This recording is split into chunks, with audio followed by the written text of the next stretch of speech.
आओ छटवी के बरो ले आवे, हम तो फ्री में बता देता। 30 लाख के चैलेंज में फंस गए बागेश्वर बाबा। आर या पार के इस चैलेंज में जब बागेश्वर बाबा को सामने लाया गया तो उन्होंने कुछ ऐसा किया जिसे सुनकर आपके रोंगटे खड़े हो जाएंगे।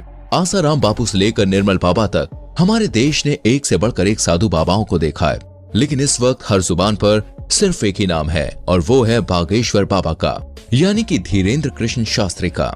एक ऐसा 26 साल का नौजवान जो देखने में किसी फिल्मी हीरो की तरह लगता है, लेकिन उनके कारनामे और बोलने का अंदाज बड़े बड़ों को चक्का में डाल देता है। पर फिलहाल तो दोस्तों बागेश्वर बाबा खुद चक्कर खा रहे हैं और पुलिस इनके पीछे पड़ी है। तो क्या है पूरा मामला और क्यों बागेश्वर बाबा चर्चाओं का विषय बने हुए हैं, आइए जानते हैं। दोस्तों ये बात तो जगजाहिर है कि बागेश्वर बाबा जो लोगों के मन की बात जानकर उनकी समस्याओं का हल कर देते हैं और उसे पर्चे में लिख देते हैं, इसके चलते वो काफी ज्यादा ट्रेंड पर चल रहे हैं। इनकी वीडियोस हर रोज वायरल होती है और लोग इन्हें सुनना देखना पसंद करते हैं। लेकिन वो कहते हैं ना, मीठा ज्यादा हो तो चींटियां लगने ही लगती हैं, और ऐसा ही कुछ हाल बागेश्वर बाबा के साथ भी है। तभी तो अलग अलग क्षेत्रों से लोग इन्हें बदनाम करने के लिए सामने आ रहे हैं कि क्या ये बाबा लोग वास्तविक हैं? कुछ इन्हें खुला चैलेंज कर रहे हैं तो कुछ इनकी विद्या पर शक कर रहे हैं, फर्जी हैं, धोखेबाज हैं। अभी एक टीवी शो के दौरान माइंड रीड करने वाली सुहानी ने कहा कि धीरेन्द्र शास्त्री अगर हमारी तरह दिमाग पढ़ते हैं तो इसमें कोई बुराई नहीं है, लेकिन इस कला को भगवान की कृपा कहकर लोगों के बीच अंधविश्वास फैलाना ये बहुत गलत है। और बात यहीं पे खत्म नहीं होती है। महाराष्ट्र में अपने कार्यक्रम के दौरान जब धीरेन्द्र शास्त्री नागपुर पहुंचे तो वहां की कमेटी ने इनके ऊपर अंधविश्वास फैलाने का आरोप लगाया और खुलेआम ये चैलेंज किया कि आप जो जादू और चमत्कार लोगों के सामने अपने धाम में दिखाते हैं, वही चमत्कार आप हमारे सामने दिखाइए। अगर आप सही हुए तो आपको हम 30 लाख रुपए देंगे। अच्छा, लेकिन कमेटी वालों का कहना है कि धीरेन्द्र शास्त्री इस चैलेंज से इतना ज्यादा डर गए हैं कि वो वापस लौट गए। इसके बाद महाराष्ट्र की उस कमेटी के श्याम मानव ने धीरेन्द्र शास्त्री के खिलाफ पुलिस कार्रवाई की मांग की।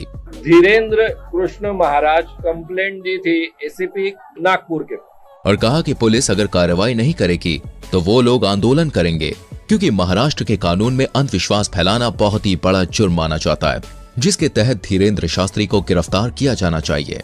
धीरे धीरे महाराष्ट्र के नागपुर से निकली ये बात पूरे भारत में फैल गई, जिसके बारे में कई सारे लोग धीरेन्द्र शास्त्री से सवाल जवाब करने लगे, जिसके जवाब में बागेश्वर धाम सरकार ने कहा है कि हम बीच में कथा छोड़कर भागे ये बोलना बंद कर दें। हमारी कथा 7 दिन तक की ही थी, डेट घोषित कर दी थी कि हम केवल 7 दिन की कथा करेंगे। लेकिन लोग विश्वास क्यों करेंगे? भारत में साधु महात्माओं की इज्जत का ऐसा फालूदा हुआ है कि चाहकर भी धीरेन्द्र शास्त्री पर विश्वास नहीं कर पा रहा था कोई। बड़ी बड़ी मीडिया कंपनी लगातार उनके चमत्कारों पर सवाल उठा रही थी और इन्हीं सारी चीजों से तंग आकर एक दिन बागेश्वर धाम सरकार ने सभी को अपने दरबार में बुलाया और कहा कि मैं नहीं बताऊंगा कि किसकी अर्जी लगी है। स्वयं छट जाइए, देखो नहीं तो विरोध होगा, नहीं तो ये कहेंगे तुझी किससे सेटिंग है। आप लोग खुद अपने लोगों को खड़ा करिएगा और मैं उनकी परेशानियां और उनके मन की बात पहले से ही कागज पर लिख दूंगा, और आप जिसको बहन जी लेकर आएंगे उसी का पर्चा ये निकलेगा। और जब ये चीज हुई तो हर कोई देखता रह गया। आपने अपनी समस्या बताई थी क्या? अपना नाम बताया था क्या? क्योंकि बागेश्वर धाम सरकार ने वाकई में सारी सच्चाई पहले से ही लिख रखी थी। बिल्कुल सही है, बिल्कुल सही। किसी को यहाँ बताया था? नहीं, मैंने ये सब कुछ देखने के बाद लोगों की बोलती बंद हो गई। लेकिन बागेश्वर धाम सरकार के ऊपर उठने वाले सवालों का सिलसिला अभी खत्म नहीं हुआ। इनकी कही हर एक बात को लोग विवाद बनाकर खड़ा कर देते हैं और ये बात सच भी है।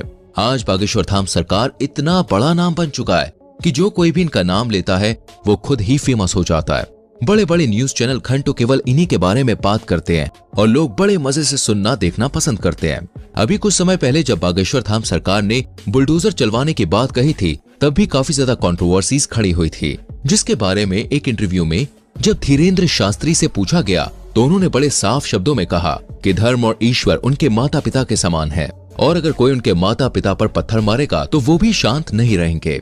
धीरेन्द्र शास्त्री की इन बातों से साफ जाहिर होता है कि वो लोगों के सामने किसी फिल्टर के साथ नहीं आते हैं, बल्कि जो अंदर से है वो बाहर से भी दिखाते हैं।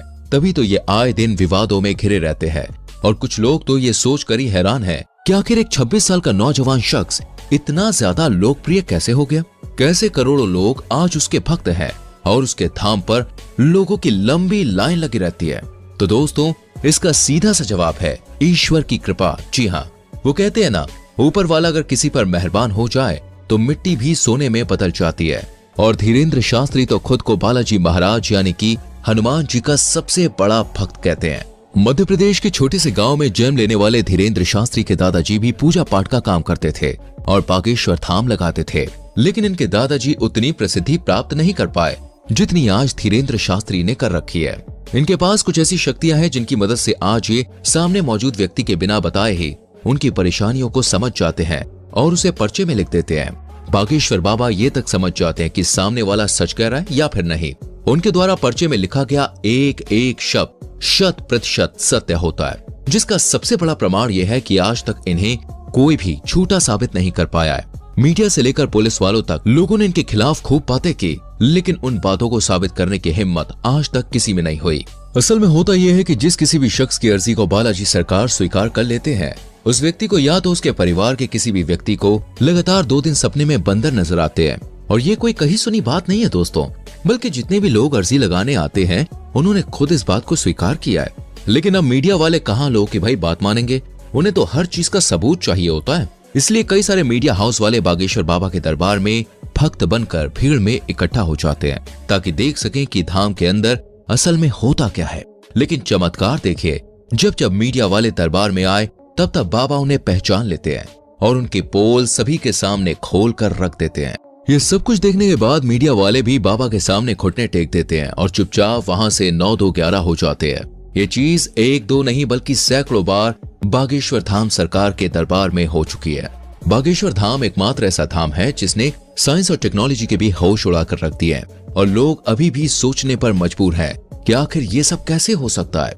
क्योंकि अगर धीरेन्द्र शास्त्री से पूछा जाए तो वो साफ कहते हैं कि ये सब कुछ उनके दादाजी और हनुमान जी की कृपा की बदौलत है। ईश्वर उन्हें शक्तियां देते हैं जिससे वो लोगों के मन की बात को समझ जाते हैं और उन्हें दूर कर पाते हैं। और ये सब कुछ अचानक से नहीं हुआ, बल्कि दोस्तों इन शक्तियों को प्राप्त करने के लिए धीरेन्द्र शास्त्री ने सालों तक हनुमान जी की तपस्या करी।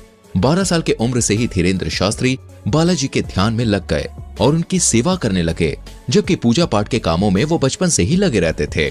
आज ये उस स्तर पर पहुंच गए हैं जहां इन्हें हर लोगों के मन की बात को समझने में बिल्कुल भी समय नहीं लगता। ये जो कुछ भी कह देते हैं वो पत्थर की लकीर हो जाता है जिसका सच होना तय है और इसका कई बार उदाहरण भी देखा जा चुका है।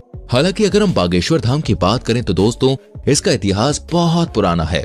लोगों की मान्यताओं के अनुसार बागेश्वर धाम मंदिर चंदेल कालीन युग का है। सन 1986 में ग्रामवासियों के द्वारा मंदिर का निर्माण किया गया था। उसी दौरान ग्राम गढ़ा में बाबा सेतु लालगढ़ चित्रकूट से दीक्षा लेकर अपने गांव के प्राचीन कालीन मंदिर पहुंचे। पहले तो इन्होंने राम कथा करी और फिर ये झाड़ फूक का भी काम करने लगे। लोगों के अंदर मौजूद बुरी शक्तियों को अपनी एक फटकार से ये भगा दिया करते।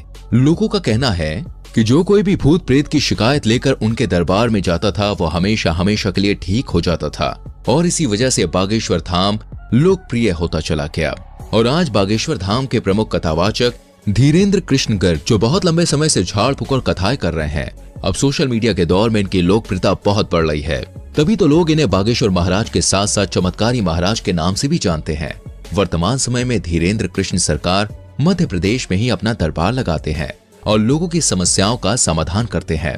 बागेश्वर धाम महाराज ने बचपन से ही रामायण और महाभारत जैसे महाकाव्यों का अध्ययन किया था। अपने दादाजी के साथ पूजा पाठ करने के अलावा इन्होंने वृंदावन में भी काफी लंबा समय गुजारा है। साथ ही साथ उन्होंने अपनी प्रारंभिक पढ़ाई को भी पूरा किया है। इनका कथा बोलने का अंदाज काफी ज्यादा निराला है, जिसे सुनकर लोगों की आंखों से आंसू निकल आते हैं। लेकिन हर मंगलवार को लगने वाला दिव्य दरबार सबसे ज्यादा प्रसिद्ध है। बाकी आपका इनके बारे में क्या विचार है, कमेंट में हमें जरूर बताएं। इस तरह की वीडियोस लगातार देखते रहने के लिए चैनल को सब्सक्राइब करके बेल आइकॉन प्रेस करें, जिससे आने वाली वीडियोस आपसे मिस ना हो। मिलते हैं अगली वीडियो में, अपना ख्याल रखें।